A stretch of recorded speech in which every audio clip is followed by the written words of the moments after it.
ചെയ്യാൻ പോകുന്ന സ്വീറ്റ് എന്നാന്ന് വെച്ചാൽ ഒബട്ടു എന്ന് പറയും. ഇപ്പം നമുക്ക് എന്നാന്ന് വെച്ചാൽ ഒരു സ്ലൈറ്റ് ചേഞ്ച് മാത്രമേ നമ്മുടെ ഈ ഒബട്ടു എന്ന് പറയുന്ന ഇന്നുണ്ടാക്കാൻ പോകുന്ന ഡിഷിനകത്ത് ഉള്ളൂ. തേങ്ങയൊക്കെ ചേരും, പിന്നെ ആണെങ്കിൽ ഒത്തിരി ഡ്രൈ ഫ്രൂട്ട്സ് ഇതിനകത്ത് വരും. അതുകൊണ്ട് ഒരുപാടൊക്കെ കഴിച്ചു കഴിഞ്ഞാൽ കുറച്ച് ഫാറ്റും കലോറീസും കൂടുതലുള്ള ഒരു സ്വീറ്റായത്.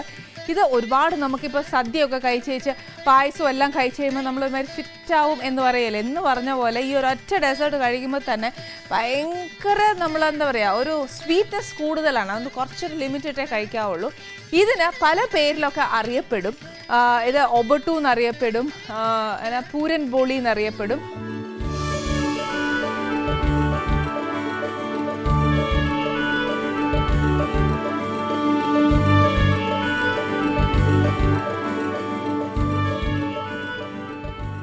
നമ്മുടെ ഇവിടെ ബോളിയാണ്, അവർക്ക് POLI പോളി എന്നാ പറയാറ്. ഇത് എല്ലാം കൂടെ ചേർത്ത് ഒരു റെസിപ്പിക്കകത്തോട്ട് ഒരു ആനീസ് ടച്ച് വന്നാൽ എങ്ങനെയിരിക്കും എന്നുള്ളതായിരുന്നു. അത് ഭയങ്കര സ്വീറ്റാണ്. പക്ഷേ ഇത് എപ്പോഴും നമ്മൾ കൊടുക്കുന്ന പോലത്തെ ഡെസേർട്ട്സ് അല്ല, ക്വൈറ്റ് ഡിഫറെൻറ്റ്. ഇച്ചിരി മെനക്കെടണം, എന്നാലും ഈ പറഞ്ഞ പോലെ ഈ ബോളി തന്നെ തിന്നാനും നല്ല ടേസ്റ്റാണ്. അതല്ല ഈ ശ്രീഖണ്ഡ് പോലെ തന്നെ നമ്മൾ ആ പാലിനകത്ത് ഇട്ട് വെക്കുവാണെങ്കിലും നല്ല ടേസ്റ്റാണ്. ഏതായാലും ഇറ്റ്സ് അപ് ടു യു, എങ്ങനെ വേലും നമുക്ക് സെർവ് ചെയ്യാവുന്നേ ഉള്ളൂ. ഇതിന് വേണ്ടിയ സാധനങ്ങൾ എന്നാന്ന് വെച്ചാൽ നമ്മുടെ വീട്ടിലുള്ള സാധനങ്ങളൊക്കെ തന്നെ ഉള്ളൂ. പിന്നെ വേണ്ടിയത് ആദ്യം പറഞ്ഞു തരാം. ഫസ്റ്റ് നമുക്ക് എന്നാന്ന് വെച്ചാൽ കുറച്ച് മൈദ വേണം, പിന്നെ ആണെങ്കിൽ കുറച്ച് മഞ്ഞൾപ്പൊടി, കുറച്ച് നെയ്യ്, പിന്നെ കുറച്ച് ഉപ്പ്.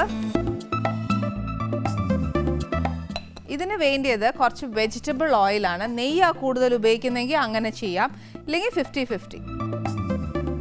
പിന്നെ കുറച്ച് പച്ച തേങ്ങ തിരുമിയത്, കുറച്ച് ഏലക്ക പൊടിച്ചത്.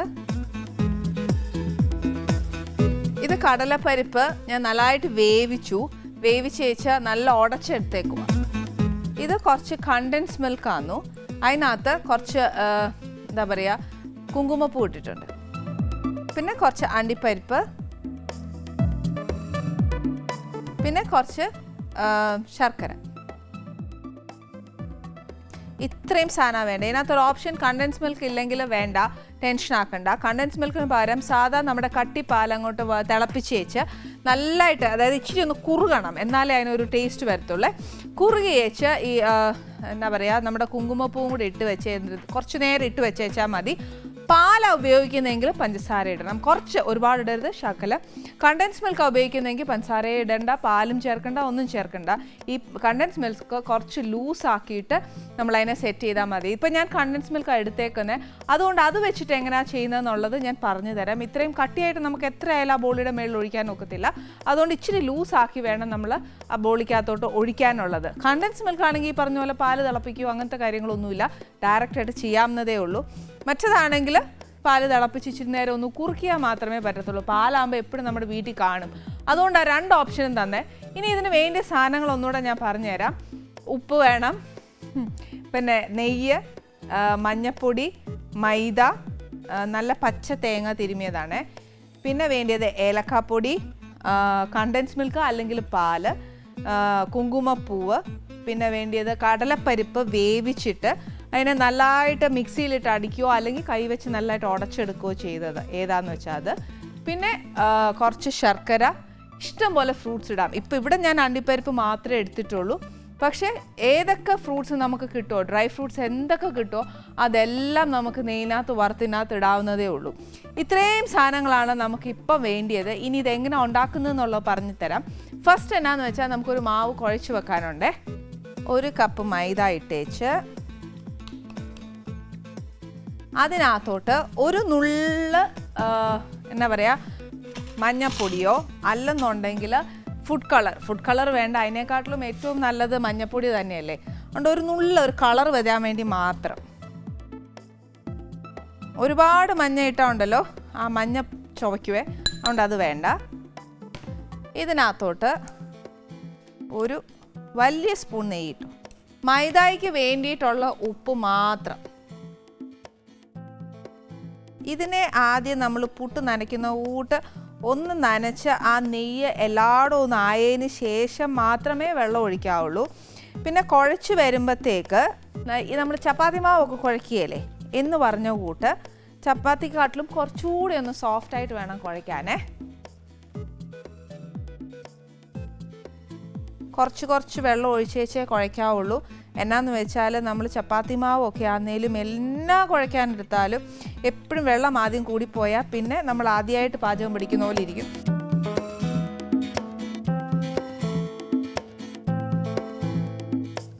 ഇപ്പം ഈ മാവ് നമ്മുടെ ചപ്പാത്തിക്ക് കുഴയ്ക്കുന്നതിനെക്കാട്ടിലും കുറച്ചുകൂടെ നല്ല സോഫ്റ്റ് ആയിട്ടുണ്ട്.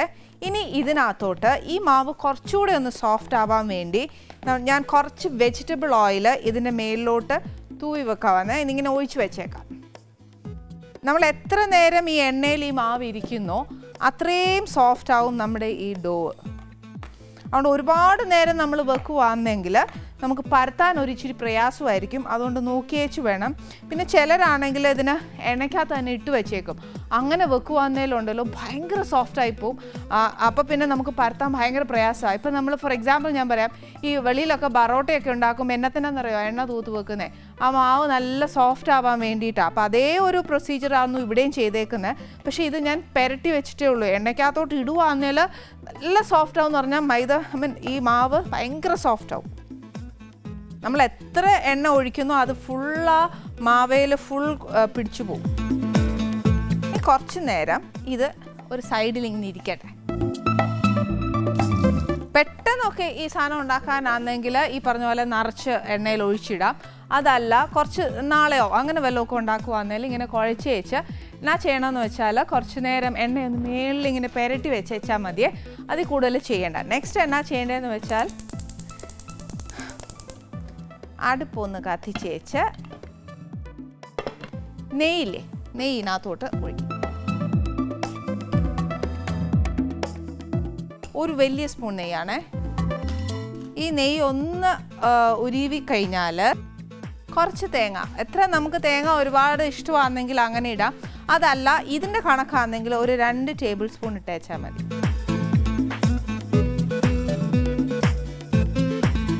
അതിൻ്റെ കൂടെ നമ്മൾ ഈ വേവിച്ച് വെച്ചേക്കുന്നില്ലേ നമ്മുടെ കടലപ്പരിപ്പ്, അതിടും. അതിൻ്റെ കൂടെ തന്നെ ശർക്കര ഉരുക്കി വെച്ചേക്കുവാണെങ്കിൽ അത് മതി. അതല്ല ഇങ്ങനെയാണെങ്കിൽ ഒന്ന് ചെത്തിയേച്ചിട്ടാലുണ്ടല്ലോ പെട്ടെന്നൊന്ന് ഉരുവി കിട്ടും. ഇനിയാന്ന് പണി വരുന്നേ, അറിയാമല്ലോ അല്ലേ?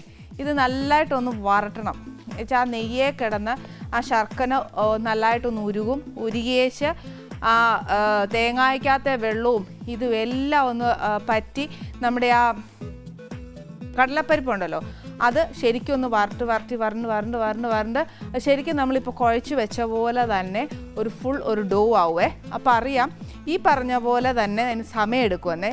ഇപ്പം നമ്മൾ ആ ചെറിയ ബ്രേക്ക് എടുത്തില്ലേ, ആ സമയത്ത് ഞാൻ ചെയ്ത എന്താണെന്ന് വെച്ചാൽ നമ്മൾ ആ ഉരുട്ടി വെച്ച ഒരു മാവില്ലേ അതിനെ എളുപ്പത്തിന് വേണ്ടിയിട്ട് ഞാൻ കുറച്ച് ഈ കുഞ്ഞു ബോളാക്കി വെച്ചിട്ടുണ്ട്. ഈ നോക്കൂ, ഇപ്പം തന്നെ ഞാൻ ഇത് ഇങ്ങനെ തൊട്ട് കാണിച്ചു തരാം. ആ മൈദ എന്ത് സോഫ്റ്റായി പോകുന്നത് നോക്കൂ. ആ എണ്ണയിൽ ഇടുന്തോറും അത് സോഫ്റ്റ് ആയിക്കൊണ്ടിരിക്കും. പക്ഷെ നമുക്ക് അത്രയും സോഫ്റ്റ് ഒരുപാടായിപ്പോയാൽ ഞാൻ നേരത്തെ പറഞ്ഞ പോലെ പരത്താനൊക്കത്തില്ല. നെക്സ്റ്റ് ഞാൻ എന്നാ ചെയ്തതെന്ന് വെച്ചാൽ നമ്മൾ ആ ബ്രേക്ക് പറഞ്ഞ് നിർത്തിയ സമയത്ത് എന്താണെന്ന് വെച്ചാൽ ആ ചീനച്ചട്ടിക്കകത്തോട്ട് തേങ്ങ, ശർക്കര, പിന്നെ എന്നാ കടലപ്പരിപ്പ് ഇതെല്ലാം വേവിച്ച് നമ്മളങ്ങ് വരട്ടാനിട്ടേക്കുമല്ലായിരുന്നോ. അന്നേരം എന്നാ പറ്റിയെന്ന് വെച്ചാൽ അത് നല്ലതായിട്ട് ആറിക്കഴിയുമ്പോൾ വരണ്ട് കഴിയുമ്പോഴത്തേക്ക് അത് ഏകദേശം ഈ നിറവും ഇതേപോലെ ആവും. പക്ഷെ ഇപ്പം എനിക്കിത് തൊടാൻ പറ്റുന്നുണ്ട്, പക്ഷെ അന്നേരം തൊടാൻ പറ്റാത്തതുകൊണ്ട് നല്ല ആറിയ സമയത്ത് ഞാൻ ആ പാത്രത്തെ ഇട്ട് തന്നെ നല്ലതായിട്ടൊന്ന് നമ്മൾ നേരത്തെ കുഴച്ച പോലെ തന്നെ ഏലക്കാപ്പൊടിയും കൂടെ ചേർത്ത് ഞാൻ നല്ലതായിട്ടൊന്ന് കുഴച്ച് വെച്ചിട്ടുണ്ട്. ആ കുഴച്ചതിൽ നിന്നും ഒരു 6-7 ഉരുളയും ഇതേപോലെ ഉരുട്ടിയെടുത്തിട്ടുണ്ട്. തണുത്ത് കഴിയുമ്പോൾ അത് ശരിക്കും നല്ല സോഫ്റ്റ് ആവും. സോഫ്റ്റായി കഴിയുമ്പോൾ ഇതേപോലെ, അതായത് നമ്മൾ മൈദയുടെ മാവിനെക്കാട്ടിലും കുറച്ചുകൂടെ ഒരു ചെറുത് അത്രയും മാത്രം ഇതിന് മതിയാവും. അതല്ല ഫില്ലിങ് കുറച്ച് കൂടുതൽ വേണമെന്ന് തോന്നുകയാണെങ്കിൽ അതേപോലെ ഇതിനകത്ത് എക്സ്ട്രാ കുഴയ്ക്കാൻ സമയത്ത് ചേർത്തത് ഏലക്കാപ്പൊടി മാത്രമേ ഉള്ളൂ, വേറെ ഒന്നും ഇതിനകത്ത് ചേർത്തിട്ടില്ല. ഇത്രയും മാത്രമേ ഇതിനകത്ത് ചേർത്തിട്ടുള്ളൂ. അതേപോലെ എത്ര നമ്മൾ മൈദയുടെ ബോൾസ് കിട്ടിയിട്ടുണ്ടോ അത്രയും ബോൾസ് തന്നെ ഞാൻ ഇതിനും എടുത്തു വച്ചിട്ടുണ്ട്. ഇനി നമുക്ക് കൺഫ്യൂഷൻ ഒന്ന് വരണ്ടല്ലോ എന്ന് വിചാരിച്ചിട്ടാണ് ഞാനത് ആ വരട്ടിയത് അവിടെ എടുത്ത് വെച്ചത്. മറ്റെല്ലാം ചെയ്ത് വെക്കാൻ കാര്യം എന്ന് വെച്ചാൽ സമയം ലാഭിക്കാമല്ലോ, അതുകൊണ്ടാട്ടോ. ഇതിനൊരു ഇച്ചിരി പ്രയാസം ഉള്ളതുകൊണ്ടായിരുന്നു ഞാൻ അങ്ങനെ ചെയ്തത്.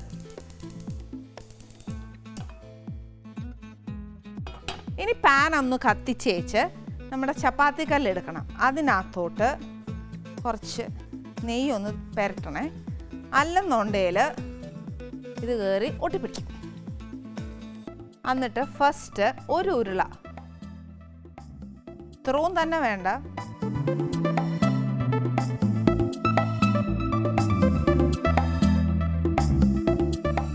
ഒന്നെങ്കിൽ നെയ്യ് തൂത്ത് നമ്മൾ പരത്താൻ തുടങ്ങണം. അതല്ലാന്നുണ്ടെങ്കിൽ ഇച്ചിരി മൈദ തൂവി വെച്ചാലും മതി. നെയ്യാണ് ഏറ്റവും ബെസ്റ്റ്. പക്ഷേ ഞാൻ പറയുന്നത് എളുപ്പത്തിന് ഏറ്റവും നല്ലത് മൈദ തന്നെയാണ് കേട്ടോ. പിന്നെ അതല്ല കൈവാക്ക് പോലെ ഇങ്ങനെ പരത്താൻ ഒക്കുന്നുണ്ടെങ്കിൽ അങ്ങനെ ചെയ്യാം. എന്നിട്ട് ഇതിനകത്തോട്ട് ഇച്ചിരി കട്ടിയായിട്ട് പരത്തണേ. എന്നിട്ട് ഇതിനകത്തോട്ട് ഈ ബോൾ എടുത്ത് വയ്ക്കുക. എന്നിട്ട് ഇതിനെ ഒന്ന് മൂടണം.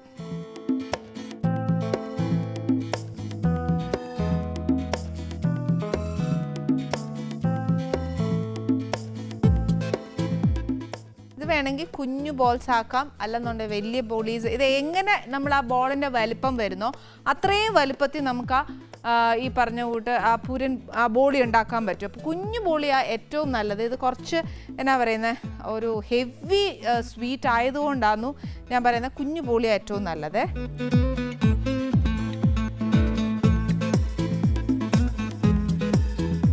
ഈ ബോളിനകത്ത് വെച്ച് കഴിഞ്ഞാൽ തിരിച്ച് നമുക്ക് കൈ കൊണ്ട് പരത്താൻ ഒക്കുകയില്ല.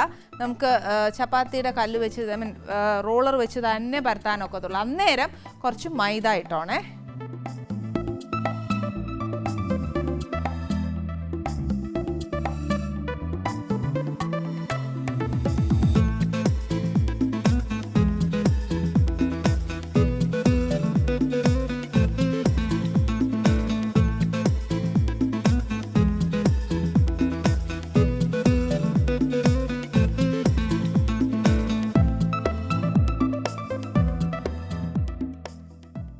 ഇതേപോലെ എല്ലാം ഇതേപോലെ നമ്മൾ ആ ബോൾ കംപ്ലീറ്റ് അതിനകത്ത് വെച്ചേക്കുക. അന്നേച്ച് ഒന്നെങ്കിൽ മൈദയെ തൊട്ട് തൂക്കണം, അല്ല സോഫ്റ്റായിട്ട് വേണം നമ്മൾ പരത്താനായിട്ട്. ഒരു സ്പീഡ് കിട്ടണമെന്നുണ്ടെങ്കിൽ മൈദയിൽ മുക്കാവേ.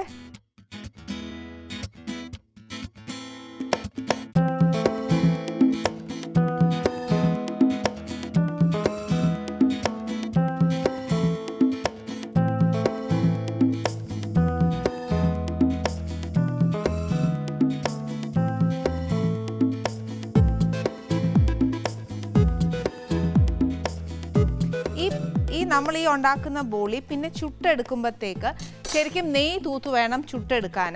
ഇത് കുറച്ചുകൂടെ കട്ടി കുറയ്ക്കണം എന്നുണ്ടെങ്കിൽ നേരത്തെ പറഞ്ഞ പോലെ മൈദ ചേർത്താൽ മതി.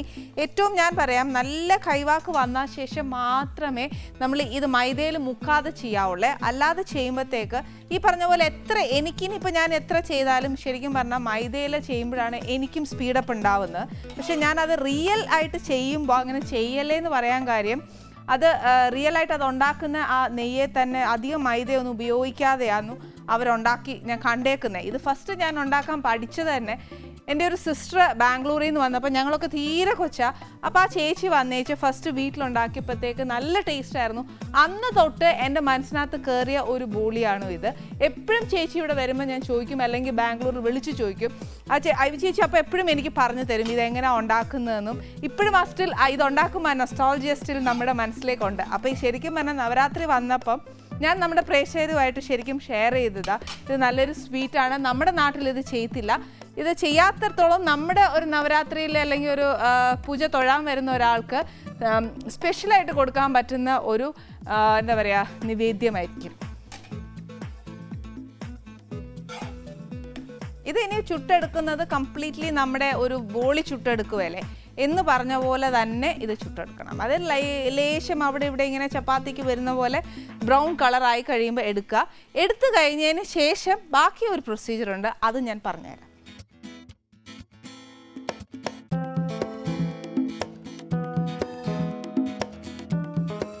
ഇനി ഇതെല്ലാം മാറ്റിയിട്ട് നെക്സ്റ്റ് ഞാൻ ഇതിൻ്റെ പ്രസൻറ്റേഷൻ എങ്ങനെ എന്നുള്ളത് കാണിച്ചു തരാം.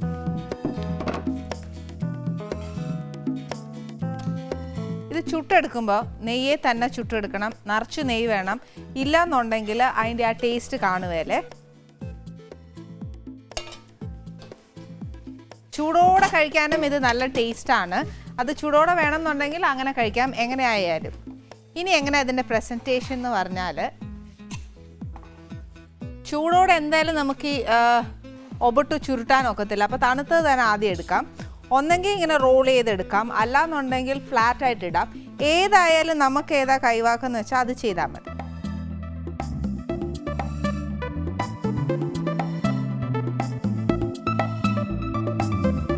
ഇതിൻ്റെ മേലിൽ കണ്ടൻസ് മിൽക്ക് അങ്ങനെ ചേർക്കണം എന്നുണ്ടെങ്കിൽ അങ്ങനെ ചേർക്കാം. അതല്ലാന്നുണ്ടെങ്കിൽ നമുക്ക് ഇച്ചിരി ലൂസാക്കിയിട്ട്, അതായത് ആ ഗ്രേവി നമുക്കൊന്ന് കുടിക്കണം എന്ന് തോന്നുവാണെങ്കിൽ അങ്ങനെ. ചിലർക്ക് കട്ടിയായിട്ടുള്ളതാണ് ഏറ്റവും ഇഷ്ടമുള്ളത്. ഇത് ഏതായാലും നമ്മുടെ ഇഷ്ടം എന്ന് വെച്ചാൽ അതുപോലെ ചെയ്താൽ മതി. ഇവിടെ ഇപ്പോൾ ഞാൻ കണ്ടൻസ് മിൽക്ക് കുറച്ച് ലൂസാക്കിയിട്ടുണ്ട്, അതാണ് ഞാൻ ഒഴിക്കുന്നത്. അപ്പോൾ അങ്ങനെ ഒഴിച്ചാലുള്ള ഗുണം എന്നാണെന്നറിയാമോ, നമ്മുടെ ആ ബോളിക്കകത്ത് അത് ഇച്ചിരി ഒന്ന് പിടിക്കുകയും ചെയ്യും. കഴിക്കുന്ന സമയമാകുമ്പോഴത്തേക്ക് അത് നല്ലൊരു സോഫ്റ്റായിട്ട് മാറുകയും ചെയ്യും.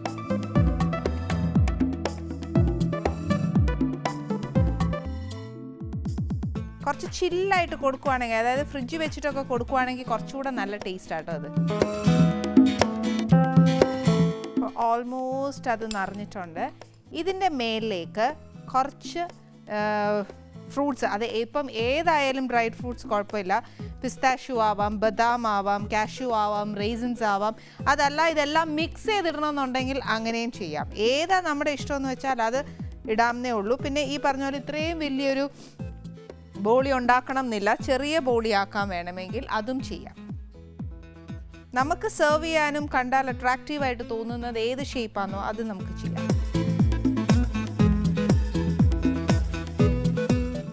ഇതിൻ്റെ മേലിലേട്ട് ഒരു ഇച്ചിരി കുങ്കുമപ്പൂ, അതായത് 1-2 സ്ട്രാൻഡ്സ് ഇട്ടേച്ചാൽ മതി. ഇതിനെന്തായാലും കുറച്ച് വില കൂടുതലാണ്, അതുകൊണ്ട് ഒരുപാട് ഇടണ്ട. ഒരു റെഡിഷ് ടിൻറ്റ് വരാൻ മാത്രം. പിന്നെ ആ സ്ട്രാൻഡ്സ് ഇടുമ്പോൾ തന്നെ ആ സാഫ്രൻ്റെ ഒരു ടേസ്റ്റും കൂടെ നമ്മുടെ ആ ഡെസേർട്ടിൽ വരും. മോസ്റ്റ്ലി എല്ലാ ഡെസേർട്ട്സിനകത്തും സാഫ്രൻ്റെ ഒരു ടേസ്റ്റ് ഉണ്ട്.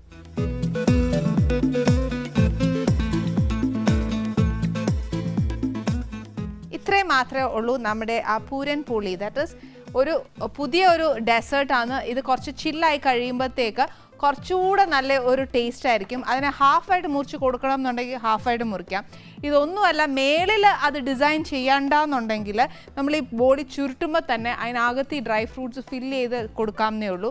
ഏതാണെങ്കിലും ഒരേപോലെ ഉള്ളൂ. പിന്നെ വൈറ്റിഷ് ഷെയ്ഡ് അതിൻ്റെ മേളിൽ വരണം എന്നുണ്ടെങ്കിൽ കണ്ടൻസ് മിൽക്ക് ഇത്രയും ലൂസ് ആക്കണ്ട, കട്ടിക്ക് ഒഴിച്ചാൽ മതി. പക്ഷേ കട്ടിക്ക് ഒഴിക്കും തോറും കണ്ടൻസ് മിൽക്കിൻ്റെ അളവ് കൂടുതലേ വരത്തുള്ളൂ. പിന്നെ ഭയങ്കര സ്വീറ്റായി പോകും. അതാകുമ്പോൾ ചിലർക്കൊന്നും ഇഷ്ടപ്പെടത്തില്ല. ഈ ഒരു ലൂസാക്കി ചേർക്കുമ്പോഴാണ് ഏറ്റവും നല്ലത്. ഇനി ഇതൊരു ഇച്ചിരി ഞാൻ തണുപ്പിച്ചേച്ച് കൊടുക്കാം നമ്മുടെ ഗസ്റ്റിന്, അതാണ് ഏറ്റവും നല്ലത്. നമ്മുടെ പൂരൻ ബോളി ഒരു സ്പെഷ്യൽ വെറൈറ്റിയിലാണ് ഞാനിവിടെ ചെയ്തത്. അത് ഭയങ്കര സ്വീറ്റാണ്. ഇത് ശരിക്കും സ്വീറ്റ് എന്ന് പറയുന്നത് ഞാൻ മെയിനായിട്ട് ഉണ്ടാക്കാൻ കാര്യം എന്നാണെന്നറിയാമോ, ഈ ശരിക്കും നവമി ആയതുകൊണ്ടും ദിവസവും ഈ 9 ദിവസവും സ്വീറ്റ്സാണ് നിവേദ്യമായിട്ട് ദേവിയുടെ മുമ്പ് വെക്കുന്നത്. അതുകൊണ്ട് നമുക്ക് പലതരം വെറൈറ്റി വേണമല്ലോ എന്ന് വിചാരിച്ചിട്ട് ഞാൻ ചെയ്തതാണ്. പിന്നെ നമ്മൾ സ്ഥിരമായിട്ട് ക്യാരറ്റ് ഹൽവയും അതും ബർഫീസും ഇതെല്ലാം നമ്മൾ ചെയ്യുന്നതാണ്. അതുകൊണ്ട് നമുക്ക് അതെല്ലാവർക്കും അറിയാവുന്ന മൈസൂർ പാക്ക് അതെല്ലാം നമുക്കറിയാം. പക്ഷേ ഇത് കുറച്ച് ഡിഫറെൻ്റ് ആണ്.